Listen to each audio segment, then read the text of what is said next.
The story of the Anglo-Carnatic Wars is a tale of ambition, trade, and shifting loyalties. It unfolded in the sun-drenched plains of the Carnatic region, a slice of southern India stretching along the Coromandel coast. In the middle of the 18th century, this land was a patchwork of local kingdoms, all nominally under the authority of the weakening Mughal Empire in Delhi. The local ruler, the Nawab of the Carnatic, held court in Arcot, but his power was often challenged. This instability created a vacuum, a tempting prize for anyone bold enough to seize it. Into this volatile scene stepped two European trading powers, the British East India Company, based in Fort St. George, Madras, and the French Compagnie des Indes, headquartered in nearby Pondicherry. They were here for profit, for spices, textiles, and the immense wealth of India. At first, the British and French were just merchants. They built fortified trading posts and focused on their ledgers. But, they brought with them the long-standing rivalry of their home nations. When France and Britain went to war in Europe, their conflict inevitably spilled over onto the shores of India. The local Indian princes and nawabs soon found themselves drawn into these foreign quarrels. They saw an opportunity to use European military strength to settle their own scores, to secure their thrones, or to expand their territories. The Europeans, in turn, saw the Indian princes as pawns in their own grand game for dominance. A small loan, a few cannons, and a company of well-drilled soldiers could buy them immense influence. The stage was set for a dramatic collision of cultures and ambitions. On one side were the Indian rulers, with their vast but often undisciplined armies, their war elephants, and their traditions of courtly intrigue. On the other were the European companies, with their small but highly disciplined forces, their superior flintlock muskets, and their advanced artillery. The French, under the clever and ambitious Joseph-François Duplessis, were the first to truly master the art of Indian politics. Duplessis realized that by backing the right claimant to a local throne, he could effectively control a state from behind the scenes. The British, initially slow to catch on, would soon learn from their rivals, producing their own brilliant and ruthless commander in Robert Clive. What began as a squabble over trade routes and commercial rights was about to transform into a full-blown struggle for empire. The Carnatic Wars were not just one single conflict, but a series of 4 brutal wars fought over 2 decades. They were proxy wars, where Indian soldiers, known as sepoys, trained and led by European officers, did much of the fighting and dying. These conflicts would decide who would control southern India. Would it be the French, the British, or a powerful Indian state? The outcome would not only shape the future of the Carnatic, but would also lay the very foundations of the British Raj, changing the course of Indian history forever. The crumbling Mughal authority provided the opportunity, and European rivalry provided the spark that would set the subcontinent ablaze. The first of these conflicts was almost an accident of geography, a distant echo of a European war. In 1740, the War of the Austrian Succession broke out in Europe, pitting Britain against France. For a few years, a fragile peace was maintained between their trading companies in India. The French governor, Duplessis, even proposed neutrality to his British counterparts in Madras. He understood that a war in India would be ruinous for trade, the very reason they were there. However, the British government, feeling militarily superior at sea, rejected this idea. They dispatched a Royal Navy squadron to the Indian Ocean with orders to attack French shipping. The fragile peace was shattered, and the war came to the Coromandel coast. In 1746, a French fleet under the command of Admiral La Bourdonnais arrived off the coast. In a swift and decisive action, the French besieged and captured the British settlement of Madras. The British garrison at Fort St. George was small and unprepared, and it surrendered after only a few days of bombardment. This was a huge blow to British prestige and a major victory for the French. However, a rift soon developed between the two French leaders. Duplessis, the governor, wanted to hold on to Madras as a strategic asset. La Bourdonnais, the admiral, had allegedly promised to ransom the city back to the British for a hefty sum. This internal squabble weakened the French position and gave the British a glimmer of hope. The Nawab of the Carnatic, Anwaruddin Khan, was furious. He was the sovereign of the land, and these foreign merchants had dared to wage war and capture a city within his territory without his permission. He viewed both the British and the French as his tenants. He ordered the French to hand Madras over to him. When Dupleix politely refused, the Nawab sent a massive army of 10,000 men, led by his son, to take the city by force. At the Battle of Adyar River, this huge force was met by a tiny French contingent of just a few hundred soldiers. What happened next was a shock that reverberated across India. The disciplined French troops, with their rapid-firing muskets and well-aimed cannon, completely routed the Nawab's army. This small battle had enormous consequences. It demonstrated for all to see that a small, well-trained European force could defeat a much larger Indian army. This lesson was not lost on Dupleix, Clive, or the many Indian princes watching from the sidelines. The war itself, however, ended not on an Indian battlefield, but at a negotiating table in Europe. The Treaty of Aix-la-Chapelle in 1748 concluded the War of the Austrian Succession. As part of the peace terms, Madras was returned to the British in exchange for a French fortress in North America. On the surface, things went back to the way they were. But beneath the surface, everything had changed. The myth of Indian military invincibility was shattered, and the European companies now knew they could be kingmakers. The First Carnatic War had been a European conflict fought on Indian soil. The Second Carnatic War was the opposite, an Indian succession dispute, ruthlessly exploited by the European powers. The peace treaty of 1748 had stopped the official fighting between Britain and France, but it did nothing to quell the ambitions of men like Dupleix. He had seen the future at the Battle of Adyar River and was determined to make the French the dominant power in southern India. An opportunity arose when the rulers of both the Carnatic and the powerful state of Hyderabad died in quick succession, triggering messy disputes over who should inherit their thrones. In both states, there were multiple claimants, each eager for an advantage. Dupleix saw his chance and acted decisively. In the Carnatic, he threw his support behind a claimant named Chanda Sahib. In Hyderabad, he backed Muzaffar Jung. The British, seeing the French gaining influence at an alarming rate, felt compelled to respond. They chose to support the rival candidates, Muhammad Ali Khan Walaja in the Carnatic and Nasir Jung in Hyderabad. The stage was now set for a complex proxy war. It was a war fought not under the official banners of France and Britain, but through their Indian allies. French and British officers trained and led Indian sepoys, and European money and weapons flowed into the treasuries of their chosen princes. Initially, the French strategy was spectacularly successful. With French military aid, Chanda Sahib and Muzaffar Jung won a decisive victory at the Battle of Ambur in 1749. The incumbent Nawab of the Carnatic, Anwaruddin Khan, was killed in the fighting. His son, Muhammad Ali, fled to the heavily fortified rock of Trichinopoli or Tiruchirappalli, where he was besieged by Chanda Sahib and his French allies. For a time, it seemed that Dupleix's gamble had paid off handsomely. French influence was supreme across southern India. The French-backed Nizam of Hyderabad granted them vast territories and revenues, and their client, Chanda Sahib, controlled most of the Carnatic. The British were cornered, their candidate besieged, and their influence seemingly on the verge of extinction. The British East India Company in Madras was in a state of panic. Their trade was disrupted, their finances were in ruins, and their political candidate was about to be eliminated. It looked as though the French had won the game, but the long siege of Trichinopoli proved to be a turning point. It tied down the main Franco-Carnatic army, giving the British precious time to regroup and rethink their strategy.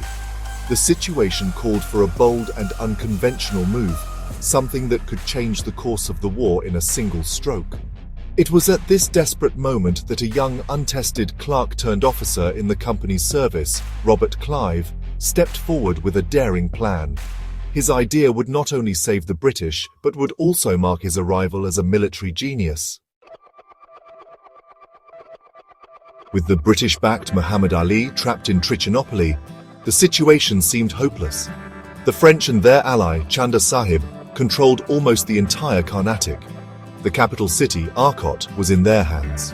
It was then that Robert Clive, a 26-year-old company writer with a fiery temperament and a natural gift for leadership, proposed a brilliant diversion.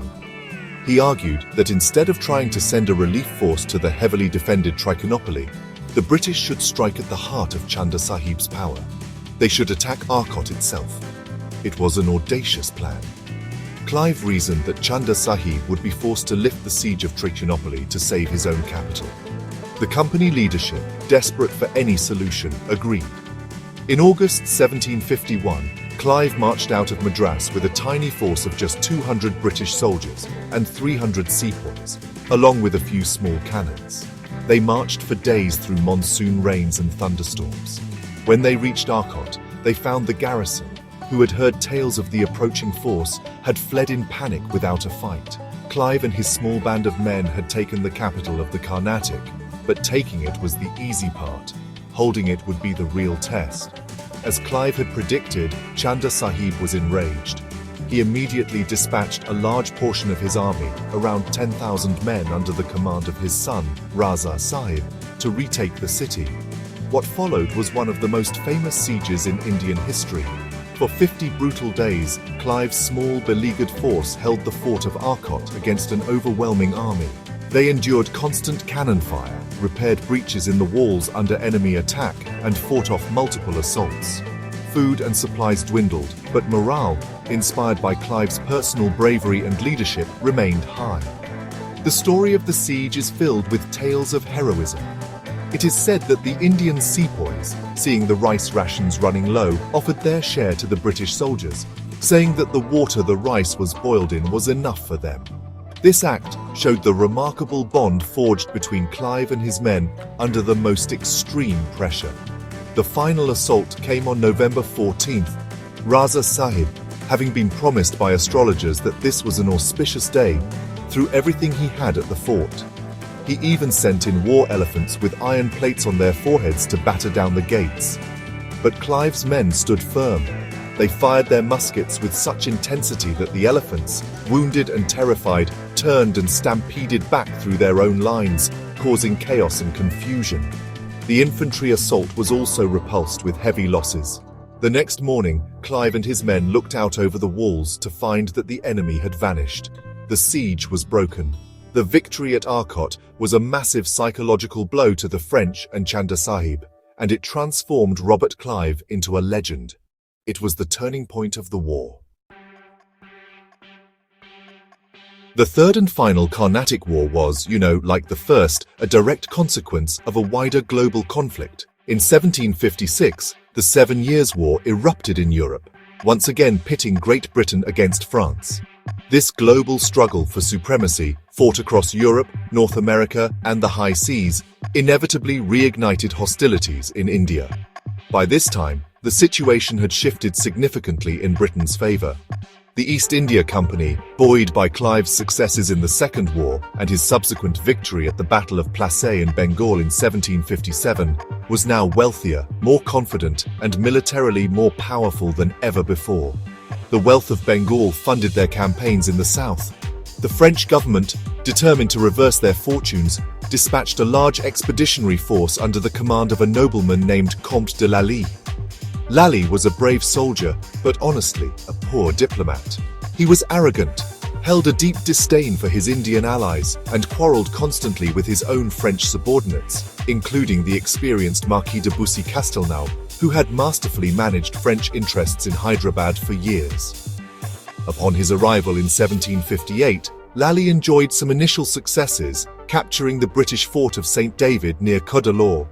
He then marched on Madras and laid siege to Fort St. George, hoping to repeat the French triumph of the First War. The siege of Madras in 1758–59 was a different affair from the one a decade earlier. The British, under the steady leadership of Governor George Pigott and Colonel Stringer Lawrence, were well prepared. They put up a stubborn and determined defense. Lally's campaign was plagued by problems. He struggled to pay his troops, his imperious attitude alienated potential Indian allies, and his constant infighting with other French commanders crippled his efforts. The final blow came when a British naval fleet arrived, bringing reinforcements and supplies to the besieged city. Faced with a strengthened enemy and a superior navy, Lally had no choice but to abandon the siege and retreat. This failure marked the beginning of the end for the French in India. The decisive battle of the war was fought at Wandiwash in January 1760. The British forces, commanded by the capable Sir Eyre Coote, met Lally's army in a classic European-style open-field battle. Both sides deployed their infantry in long lines, trading volleys of musket fire. Coote's leadership and the superior discipline of the British troops proved decisive. A lucky British cannon shot hit the French ammunition wagons, causing a massive explosion that threw their lines into disarray. The French cavalry was routed, and their most able commander, Bussy, was captured. The French army was shattered. Following this victory, Coote systematically captured the remaining French possessions. The final act came with the fall of Pondicherry in January 1761 after a long siege, effectively ending French power in India for good. The Treaty of Paris in 1763 returned Pondicherry to France, but only as a demilitarized trading post. The dream of a French Indian Empire was, well, over. Just as French power in the Carnatic was extinguished, a new and far more formidable Indian adversary was rising to the west. This was the Kingdom of Mysore, and its new master was a man of humble origins and extraordinary talent named Hyder Ali. Hyder was not born a prince. He began his career as a common soldier. Through sheer military genius, ruthless ambition, and administrative skill, he rose through the ranks of the Mysore army. By the 1760s, he had effectively seized power from the Hindu Wadiyar dynasty, becoming the de facto ruler of a powerful and expanding state. Unlike the Nawabs of the Carnatic, who had become dependent on European support, Hyder Ali was his own man. Hyder Ali was a brilliant modernizer. He understood better than any other Indian ruler of his time that the key to resisting the Europeans was to adopt their methods. He reorganized his army along European lines, creating disciplined infantry battalions armed with modern muskets and bayonets. He hired French and other European mercenaries to train his troops and to cast better cannons for his formidable artillery. He also built a powerful cavalry force, famed for its speed and ability to strike deep into enemy territory, cutting supply lines and creating chaos. Under his rule, Mysore became a centralized, efficient, and formidable military power, a stark contrast to the fractious and weakened states that surrounded it. The British East India Company, now the dominant power in the Carnatic, watched Hyder's rise with growing alarm. They saw his expanding kingdom as a direct threat to their security and their lucrative trade networks. A clash was inevitable. The First Anglo-Mysore War broke out in 1767. The British, confident after their victories over the French, formed an alliance with the Marathas and the Nizam of Hyderabad to crush Hyder Ali. They expected a quick and easy victory. They were in for a rude shock. Hyder Ali proved to be a master of strategy and guerrilla warfare. He avoided pitched battles where the British excelled and instead used his swift cavalry to raid their territory, harass their armies, and cut off their supplies. The war dragged on for 2 grueling years. The British found themselves fighting an enemy who refused to play by their rules. Hyder's forces were everywhere and nowhere. He inflicted several defeats on the British and their allies. The climax of the war came in 1769. In a brilliant and daring move, Hyder Ali bypassed the main British army and, with a force of 6,000 elite cavalry, made a lightning-fast march of over 200 kilometers in just 3 days. He appeared, completely unexpectedly, at the gates of Madras itself. The British governors in Fort St. George panicked. With their city undefended and their army far away, they were forced to sue for peace. The resulting Treaty of Madras was dictated by Hyder Ali, a humiliating conclusion for the British and a clear sign that a new power had arrived in southern India. When Hyder Ali died in the middle of the Second Anglo-Mysore War, the mantle of leadership passed to his son, Tipu Sultan. If Hyder was the architect of Mysore's power, Tipu was the one who refined it and gave it a fierce, ideological edge. Known as the Tiger of Mysore, Tipu was a complex and brilliant figure, a devout Muslim, a patron of arts and science, a skilled administrator, and a relentless enemy of the British.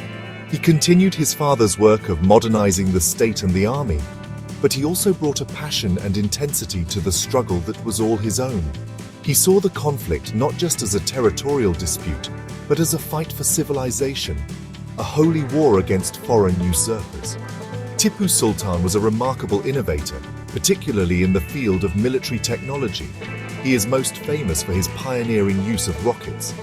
While crude rockets had been used in India before, Tipu and his engineers transformed them into a formidable weapon.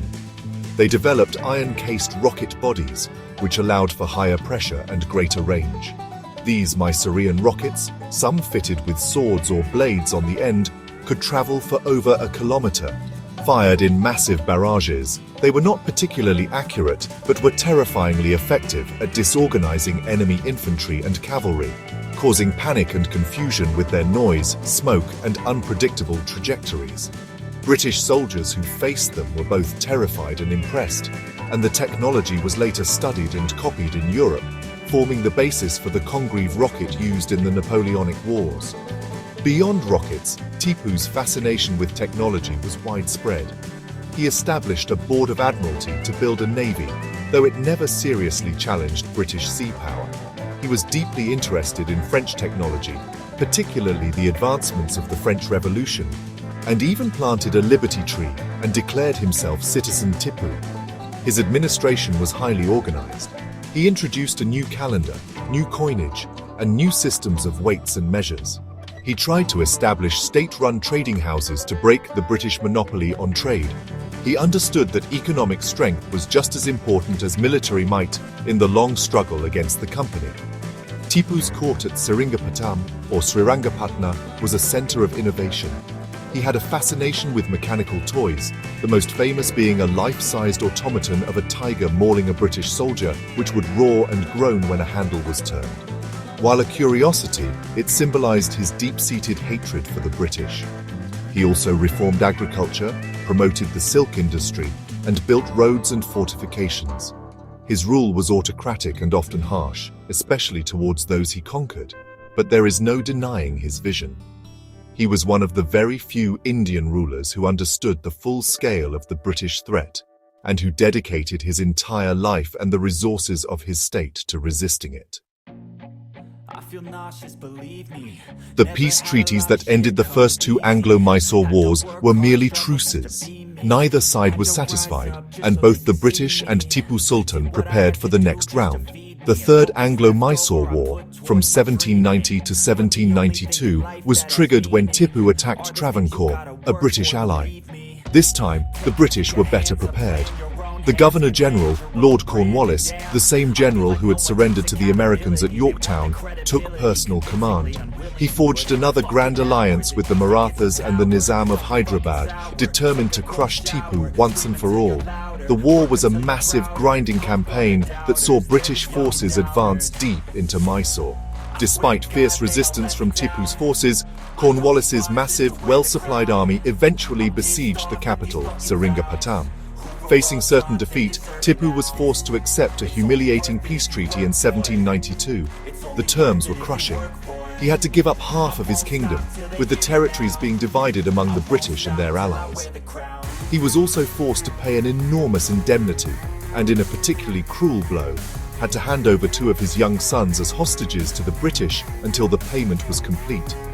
This was a devastating blow to Tipu's power and prestige, but it did not break his spirit. He spent the next few years rebuilding his strength and secretly seeking alliances, even sending envoys to revolutionary France and Napoleon Bonaparte. The final act came in 1799. The new Governor-General, the aggressive and imperialistic Lord Wellesley, discovered Tipu's correspondence with the French. Viewing this as an act of war, Wellesley launched the Fourth Anglo-Mysore War. A massive British army, one of the largest ever assembled in India, invaded Mysore from two directions. The campaign was swift and brutal. The British forces, which included a young colonel named Arthur Wellesley, the future Duke of Wellington, brushed aside Tipu's army and laid siege to Seringapatam for the final time. The city's defences, though formidable, could not withstand the relentless British artillery bombardment. On May 4, 1799, British troops stormed the breach in the city walls.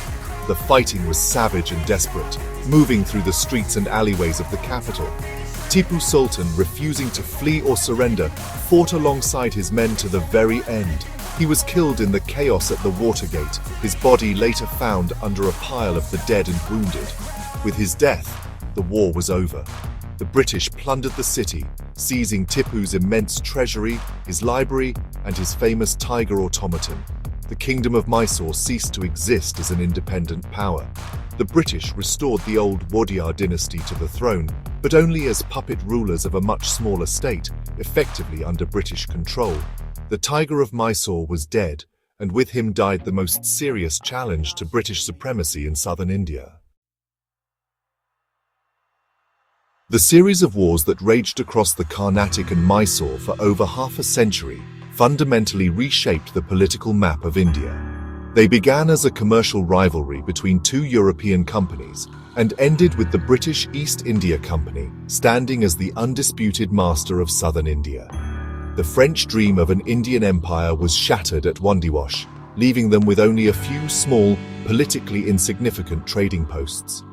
The once powerful local rulers, like the Nawab of the Carnatic and the Nizam of Hyderabad, were reduced to the status of dependent subsidiary allies, their foreign policy and security completely controlled by the British in exchange for protection. The wars were a brutal but effective training ground for the East India Company. They learned how to fight in India, how to supply large armies, and most importantly, how to play the game of Indian politics. Men like Robert Clive and Eyre Coote perfected a model of conquest: exploit local rivalries, form alliances, use a corps of disciplined European troops to lead much larger armies of Indian sepoys, and then seize territory and revenue to fund further expansion. The wealth of Bengal, secured at Plassey, funded the conquest of the south. The conquest of the south, in turn, provided the resources and strategic position to challenge the last great Indian power, the Maratha Confederacy. The path to the British Raj was paved on the battlefields of the Carnatic and Mysore. The legacy of Tipu Sultan is complex and contested, but his importance is undeniable. To the British in the 19th century, he was a cruel and fanatical tyrant. To many modern Indian nationalists, he is a heroic freedom fighter, a visionary who fought to protect his homeland from foreign invaders. The truth is likely somewhere in between. He was a modernizing autocrat, an innovator who embraced new technologies, and a fierce warrior who posed the most serious and sustained indigenous threat to the rise of British power. His development of military rocketry was a genuine technological advance that had a global impact, and his resistance inspired future generations. His ultimate failure showed just how difficult it was for any single Indian state, no matter how well led or modernized, to stand alone against the organized financial and military might of the British East India Company. In the end, the Anglo-Carnatic and Anglo-Mysore wars marked a profound and irreversible shift in power. They signaled the end of the Mughal era of decentralized authority and the beginning of a new colonial era dominated by a single European power. The tactics of the subsidiary alliance, perfected in the Carnatic, would be used by Wellesley and his successors to bring almost the entire subcontinent under British control over the next 50 years. The fall of Seringapatam in 1799 was more than just the end of a war. It was a clear sign that the old India of competing Nawabs and Rajas was fading away, to be replaced by the new imperial reality of the British Raj. The tiger's roar had been silenced, and a new power now ruled the jungle.